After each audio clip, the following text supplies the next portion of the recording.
نبی مکرم شفیع معظم رحمت عالم صلی اللہ علیہ وسلم نے ارشاد فرمایا،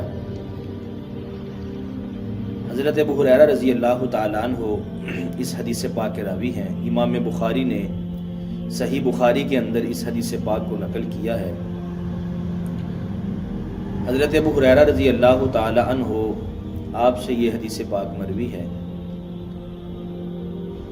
ان ابی ہریرہ رضی اللہ عنہ قال قال رسول اللہ صلی اللہ علیہ وسلم کلمتان خفیفتان علی اللسان ثقیلتان فی المیزان حبیبتان الی الرحمن سبحان اللہ وبحمدہ سبحان اللہ العظیم۔ ابو ہریرہ رضی اللہ تعالیٰ عنہ فرماتے ہیں، رسول اللہ صلی اللہ علیہ وسلم نے ارشاد فرمایا، دو کلمے جو زبان پر ہلکے ہیں لیکن ترازو پر آخرت میں بھاری ہیں اور اللہ رحمان کے یہاں پسندیدہ ہیں، وہ یہ ہیں، سبحان اللہ وبحمدہ سبحان اللہ العظیم۔ رسول پاک صلی اللہ علیہ وسلم فرماتے ہیں کہ یہ جو دو کلمات ہیں اس کو رب العالمین خالق کائنات نے بہت پسند فرمایا ہے اور یہ ترازو پر بہت بھاری ہیں، یعنی کہ ان کو پڑھنے والا جو ہے وہ بہت زیادہ اجر و ثواب کا مستحق ہے۔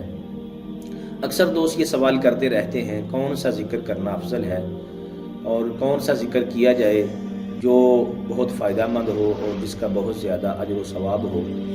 میں دوستوں سے یہی گزارش کروں گا کہ آپ یہ جو دو جملے ہیں، سبحان اللہ وبحمدہ سبحان اللہ العظیم، اس کو اچھی طرح یاد کر کے آپ دوست اس کو پڑھا کریں اور کثرت کے ساتھ یہ وظیفہ جو ہے اس کو اپنی زبان سے ادا کیا کریں، پڑھتے رہا کریں۔ رسول پاک صلی اللہ علیہ وسلم کا بھی معمول مبارک تھا، آپ اس کو پڑھا کرتے تھے اور امت کو پڑھنے کی تلقین فرمائی ہے۔